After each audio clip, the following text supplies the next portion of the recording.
mentores espirituais nos amparem na palestra que nós conseguimos escutar e botar em prática um pouco o que os irmãos falaram e se harmonizar para passar da sala de passe mais leve e entender um pouco mais de espiritualidade. Que assim seja. Que assim seja. Boa noite a todos. Agradecer mais uma vez a presença de vocês aqui nessa sexta-feira. Quer falar alguma coisa que na segunda eu não deixei de falar? Temos que ter. Vamos lá. Agradecer sempre, né, pessoal? A gente está passando sempre por essa dificuldade, que é a transição, né? E a gente precisa dar compreensão. E hoje no estudo estava falando a respeito disso, né? Que a espiritualidade, o espiritismo é compreensão. Então nós precisamos parar um pouco essa correria louca que a gente vive, né? E compreender os nossos anseios, as nossas vontades, o que nós queremos e aonde é que a gente está inserido nisso tudo, né? De que maneira que a gente vai continuar essa caminhada, essa transição. Então, o que a gente pede hoje é compreensão. Compreendeu? Vamos lá. Eu também. O nosso livro da sexta-feira é A Imensidão dos Sentidos, do Francisco do Espírito Santo Neto, o autor, e é editado pelo Espírito Hamed. Nosso tema de hoje é estilo de personalidade. Vou fazer a leitura e depois nós conversamos. Vamos lá. Todo ser humano forja a sua personalidade como indivíduo na fase infantil, através de um desenvolvimento lento, gradativo de aprendizagem. Todas as suas manifestações de progresso biopsicossocial são o resultado das experiências presentes, somadas às das vidas passadas. Eis o porquê de existirem nas crianças um cabedal de capacidades e habilidades inteiramente originais e exclusivas. Muitos pais julgam que o filho deve ser direcionado à força para determinados ensinos e atitudes, ser moldado compulsoriamente, como se não trouxesse nenhuma bagagem espiritual, tendências, gostos e vocações, e que sua finalidade essencial deveria ser imitar os adultos e aceitá-los como modelo exclusivo de padrão existencial. É certo que no período da infância os filhos imitam os pais e desejam insistentemente fazê-lo. No entanto, eles almejam de alguma forma desenvolver sua personalidade dentro da própria visão de independência e de libertação da tutela da família. Progressivamente, eles querem aprender a fazer tudo por si mesmos.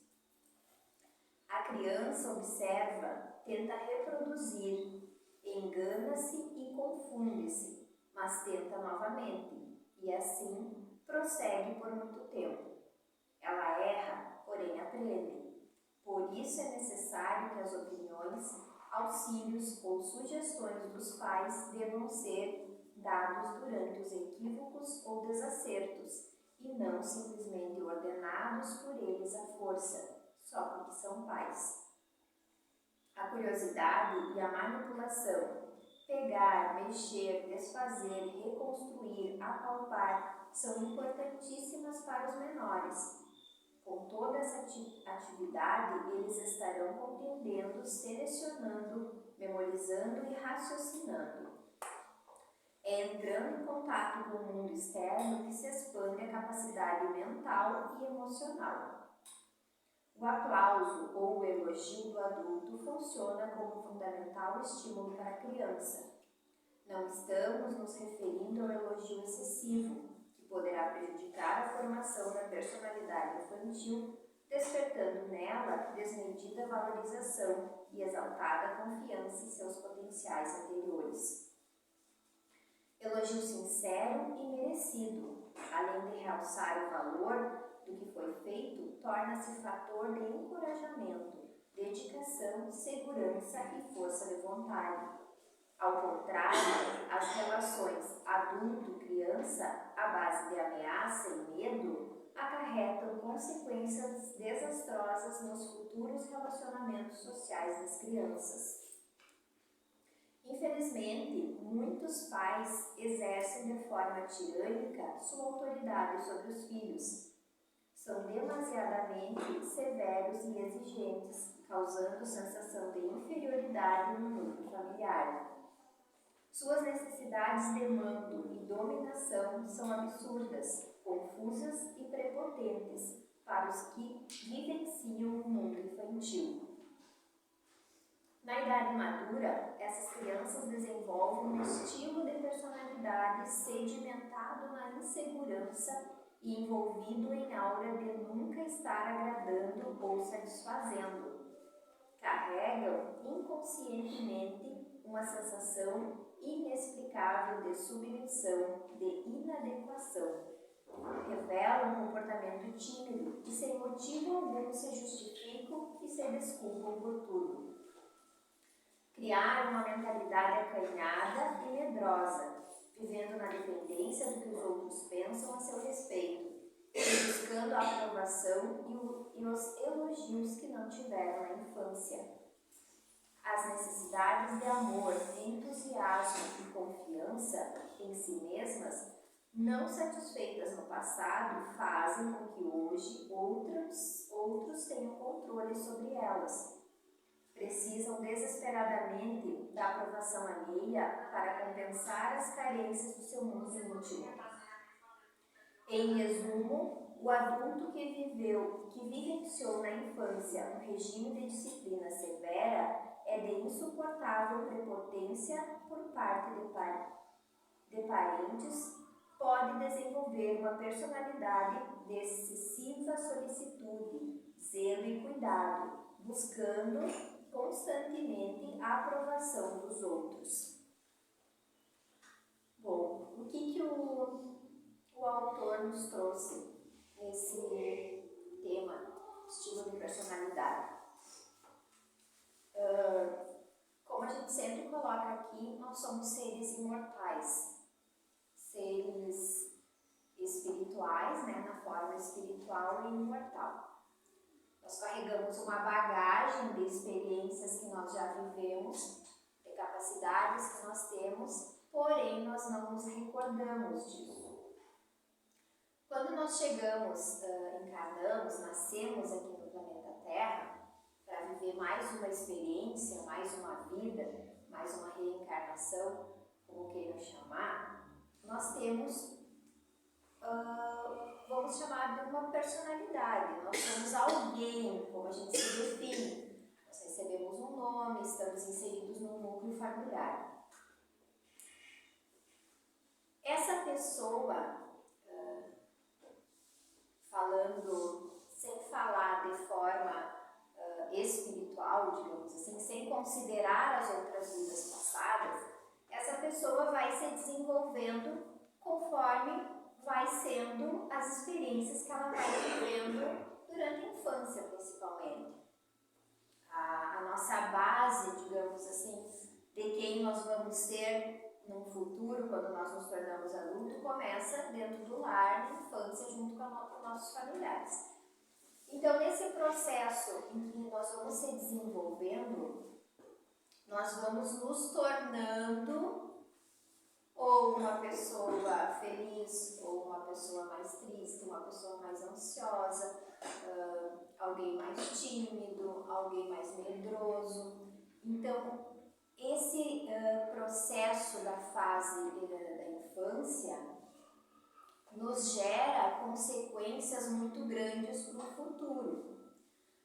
Por mais que a gente saiba que a gente precisa passar e viver experiências para que a evolução aconteça, para que a gente consiga se desenvolver como espíritos, muitas vezes nós não conseguimos avançar no processo espiritual porque as vivências que a gente teve nos trouxeram um pouco mais de traumas, digamos assim, nos reprimiram mais do que nos permitiram esse crescimento. Porque nós já viemos uma bagagem, então nós já temos muitas capacidades já desenvolvidas. E a gente não tem esse acesso direto a essas capacidades. E quando a gente chega numa família que os pais interpretam que uma criança é como se fosse um livro de folhas em branco, digamos assim, que muitas famílias não têm essa consciência que ali existe um espírito que já está num certo grau de evolução. Então, se tu não tem esse conhecimento, tu vai criando aquela criança conforme o que tu entende que é o mundo, como tu entende que é a maneira correta. E aí tu vai impondo muitas coisas, como pai, como alguém que seja responsável, avós, pais, tios, quem criou aquela criança vai impondo coisas. E aí vai determinando o futuro daquele ser. Porque daí, quando tu não permite que aquele espírito vá desenvolvendo, vá relembrando as suas capacidades, ele vai ficando reprimido. E aí ele tem uma dificuldade muito grande de se colocar no mundo. Ele começa sempre a agir para tentar agradar todo mundo. Tenta agradar, não se coloca, não se posiciona, nunca fala o que pensa, a maneira como interpreta as coisas. Ele só vai aceitando e vai se moldando conforme os relacionamentos vão indicando para ele. Isso vai acarretar para ele, além de problemas emocionais, além de se desenvolver uma pessoa com uma baixa autoestima, vai acarretar questões espirituais. Porque se ele não conseguir viver essas capacidades que ele tem, se ele não conseguir desempenhar quem realmente ele é em essência, aquela vida vai passar, ele vai acarretar, juntar, agregar mais questões negativas para ele do que positivas. E vai dificultando. Então, o que nós precisamos fazer já como adultos e já no processo de evolução, de desenvolvimento?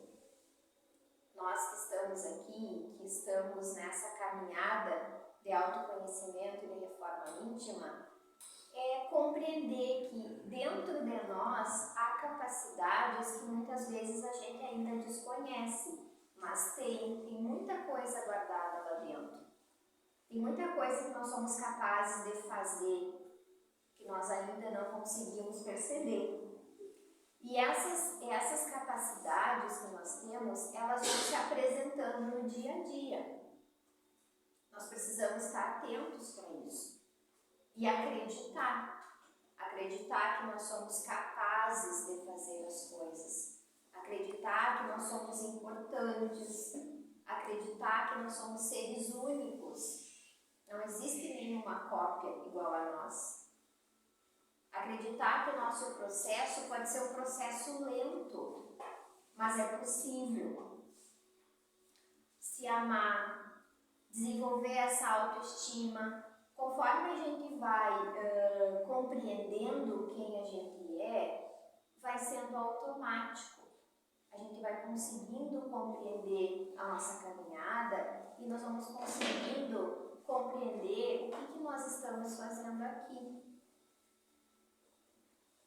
Temos já muitas coisas que a gente já sabe, muitas coisas que estão dentro de nós, muitas virtudes que nós possuímos, mas nós precisamos deixar essas virtudes florescerem, independente do que o outro acha que é bom para nós. A gente não pode sufocar a nossa essência com medo de não ser aceito, de não ser bom para o outro. Quando a gente não está fazendo nada de mal, nada de ruim que prejudique a outra pessoa diretamente, vamos dizer assim, quando a gente age às vezes sem a intenção de prejudicar, é porque a gente está numa boa ação.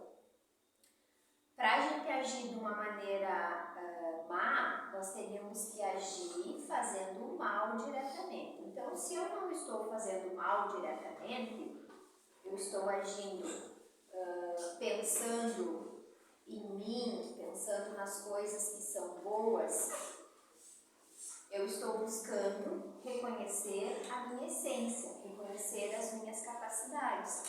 Então, eu posso fazer as coisas sem medo de que não vou ser aceito ou que talvez a pessoa interprete diferente, interprete de uma maneira errada. Isso nos bloqueia e aí nós ficamos parados no mesmo lugar, sempre no mesmo lugar, sempre tentando fazer parte, pertencer a certos grupos. Aí eu me moldo da maneira X porque eu acho que eu vou agradar mais eu sendo daquele jeito. Só que aquilo ali, aquela maneira como eu estou agindo, não é quem realmente eu sou. Aquilo não me deixa feliz em fazer daquela forma. Então, tudo que me trouxer felicidade e que eu sentir que o meu coração está em paz, é o certo. Eu preciso estar com o meu coração em paz. Porque quando a gente faz algo que não é bom, o nosso coração fala. Então, não tem como a gente errar. Se a gente age e o coração fica em paz, a gente está fazendo certo. Não vamos abafar ou jogar cimento ou trancar as nossas capacidades. Vamos deixar que no dia a dia elas floresçam. Vamos perceber elas no dia a dia. Se não agradou a pessoa, é porque de repente não é o momento da pessoa compreender essa tua jornada. Não é o momento de você se relacionar. Quem sabe às vezes a gente precisa mesmo se afastar para que haja um crescimento de ambos. É assim que funciona. Se o meu coração ficou em paz da maneira que eu agi, está correto.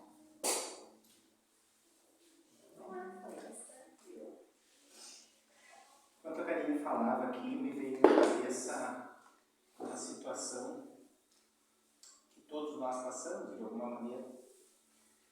Quando a gente decide reencarnar, já foi falado aqui, a gente aceita as situações, a gente pede para nascer numa família, a gente tem mais ou menos direcionado com quem vai ser relacionado. E tudo isso é um aprendizado para todos, para aquele espírito que vai reencarnar e para quem já está reencarnado e que vai receber aquele espírito. Então não existe um lado da moeda, né? Todos nós estamos aqui aprendendo com quem está junto com a gente. Acontece que nessa caminhada, se chama livre-arbítrio, que eu não gosto muito, né, Karine? Mas é a escolha de cada um, né? Às vezes a gente faz os acordos lá em cima e chega aqui e não cumpre os acordos. Por A ou por B, porque a gente decide aqui como é que vai andar, né? Que carro vai comprar, que casa, a cor da casa. Então a gente toma decisões sobre situações que não foi acordado, né? E aí que acontece essa situação que a Karine comentou aqui. A gente tem que se moldar àquela outra pessoa, aquele outro lugar, aquela sociedade que a gente está vivendo naquele momento. Acontece muito para quem está morando num local e de uma hora para outra quer se mudar daquele local, porque aquele local não está bom. Então a gente não olha para dentro da gente, que é o que a gente fala sempre nas nossas conversas, essa questão da reforma íntima, de realmente a gente começar a compreender quem eu sou, né? Qual é a minha personalidade? Por que eu aceito tanto? Por que eu permito que o outro defina que caminho eu vou tomar. E aí a gente fala muito nas doenças, e aí a pessoa pensa, mas tudo tem a ver com doença? Sim, porque o espiritual age dessa maneira. A doença que a gente fala não é do corpo físico, é a mental, é o sofrimento, são as dores, é onde a gente deixa de ir para ir em outro local. Então essa compreensão que a gente fala muito, e a gente tem aviso, que a gente está aprendendo a ler, os avisos vêm, mas a gente aos poucos vai se permitindo, né, olhar para eles. Em que momento que eu, agindo diferente, eu estou agregando dentro de uma relação familiar, de uma relação de trabalho, de uma relação social? Em que momento que eu me permito aceitar as coisas como são, para que tudo fique bem? E fica bem? Tudo fica bem? Para alguém não fica, né? Para a gente que permite que isso aconteça, não fica bem. Talvez na cabeça da gente acha que para o outro também fique bem, mas talvez não fique. Né? Porque o aprendizado do outro naquele momento não está sendo cumprido. A gente fala muito que a gente está nessa escola grande, né? E hoje, nas conversas que a gente tem, nós somos, na verdade, espiritualmente falando, eu disse que era presidiária, a Karine disse que é meio presidiária, então eu vou ficar mais com a parte da Karine. Porque a gente está preso a este corpo material e toda a matéria que está à nossa volta. Né? Nós temos que trabalhar, eu quero ganhar muito dinheiro, eu quero ficar rico, eu quero comprar uma casa de 5 quartos e não sei o que mais. Né? E eu quero comprar um iate, não sei. Então a gente está preso a essa situação material. Aí a Karine me lembrou que quando a gente começa a entrar em sintonia com o eu, com a gente, equilibra a situação de vida, nas permissões que a gente tem de sair do corpo todas as noites, todos nós fizemos isso. Uns acham que é sono, outros acham que é pesadelo, depende de onde vai, né? Qual é o caminho que toma. Mas são permissões nos dadas ao espírito, ou para trabalhar ou para aprender. Ou as duas coisas ao mesmo tempo. Porque o sonho que a gente tem naquela noite, num lugar maravilhoso que tu andou, é para que tu aprenda alguma coisa. O lugar que tu está não está maravilhoso, aquele lugar é melhor do que o lugar que tu está. Então a gente tem que questionar sempre, sabe? Essa é a questão da compreensão que eu falei um pouco antes. De que maneira a gente compreende esse todo que a gente vive? Porque isso é todo. Aqui é o todo, né? Nesse momento o nosso todo está aqui. E de que maneira a gente está compreendendo? Quando a gente fala em prece, quando a gente fala em estudo, quando a gente fala em fazer o bem, tudo isso é a compreensão da nossa caminhada, gente. E a gente sempre fala aqui, como é que eu vou ser bom para alguém se eu não estou sendo bom para mim? Como é que eu vou aprender a ser bom? Só para encerrar, que a gente tem mais um pouco para ler. Segunda-feira eu falei a respeito do como é que os japoneses se curam, né, quando quebram uma louça, né, que eles colam com uma cola com pó de ouro. Então aquela louça quebrada, ela fica bonita novamente. Que é nós, quando nos quebramos, a gente não se cura dessa maneira. Vou trazer uma outra reflexão a respeito do que a Karine falou sobre os japoneses. Os japoneses, eles ensinam os filhos deles, ou eles permitem aos filhos deles criar essa personalidade que eles têm, porque quando eles começam a aprender alguma coisa, tudo é dado por eles de maneira que eles mesmos sintam aquilo. O japonesinho cai e bate a cabeça o pai não levanta ele tem que levantar sozinho. Quando ele aprende a caminhar, é tudo ele sozinho. O pai está ali, a mãe está ali, estão juntos. Só que a permissão para que ele se desenvolva é diferente da nossa hoje em dia. E está tudo certo para todo mundo, cada um vai fazer suas escolhas. Não. Aqui não tem crítica sobre criar, né? Aqui é sobre a forma de desenvolver a personalidade de uma criança para que chegue à nossa idade hoje, né? E a gente tenha condição. E a gente está aqui hoje falando sobre nos modificarmos para melhorar essa condição. Então quer dizer que lá atrás alguma coisa não foi feita legal, né? Para todos nós. E eles na escola, até os 6 anos, eles vão aprendendo a ler, a falar e coisa, mas não tem cobrança, gente. Não tem prova, não tem isso pode ou não pode. Tudo é dado para que ele se desenvolva. É correto? Para eles é. Eles vivem de uma maneira diferente da nossa, culturalmente falando. O que a Karine leu aqui hoje é a cultura de como a gente vive no nosso meio ambiente, na nossa sociedade, nós brasileiros, né? A gente é permissivo para várias coisas, por quê? Porque a gente é da festa, o Brasil é o país do sol, da praia. Mas enquanto a gente perde com isso?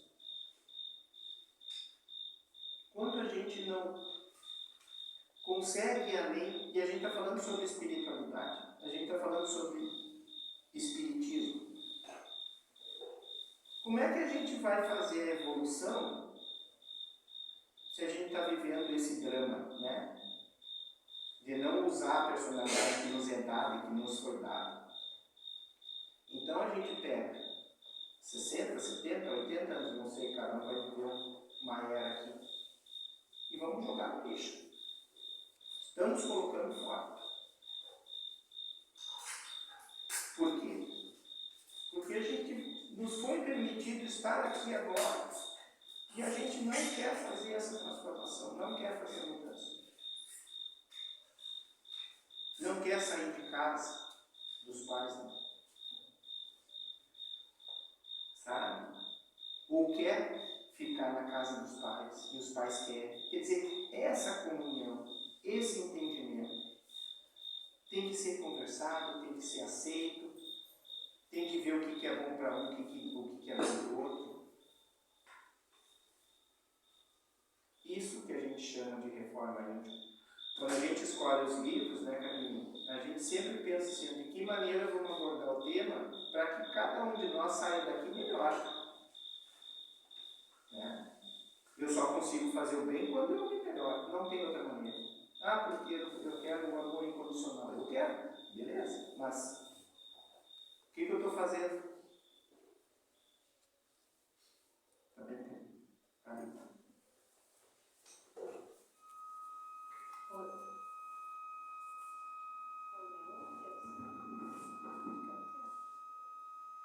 Os espíritos superiores têm como objetivo o pensar filosófico sobre a imortalidade das almas. Em outras palavras, a intenção de levar às criaturas cada vez mais uma forma de pensamento capaz de iluminá-las interiormente acerca do sentido principal da existência. Quem possui um estilo de personalidade de servilismo e dependência não se permite correr riscos. Seu sentimento é equivalente a: sei que tenho muito medo de ser condenado, mas para que vocês gostem de mim, não posso sair do lugar comum. É óbvio que não temos que nos entregar a precipitações ou a riscos impensados, nem abandonar os roteiros seguros da doutrina espírita, mas abolir o receio da desaprovação e a compulsão de agradar a todos. Se ficarmos ligados com a crítica e a rejeição das pessoas, estaremos atraindo suas piores vibrações e absorvendo para nosso campo magnético tudo que elas sentem a nosso respeito, e isso não nos é saudável energeticamente.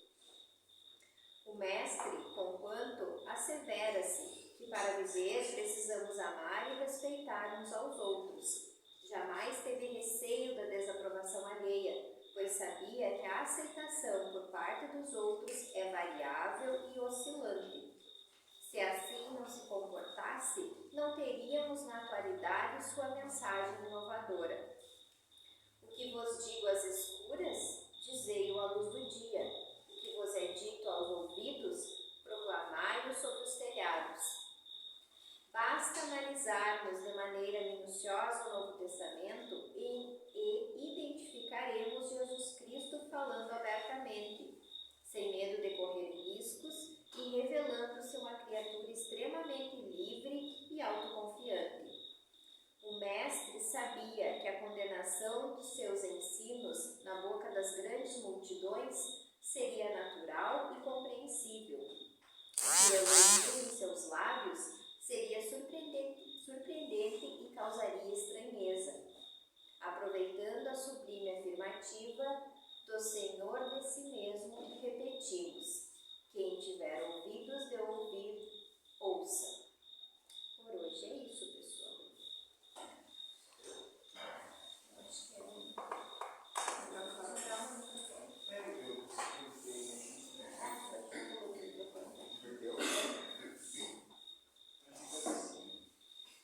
Vamos lá, vamos sentar confortavelmente, fazer a nossa oração final.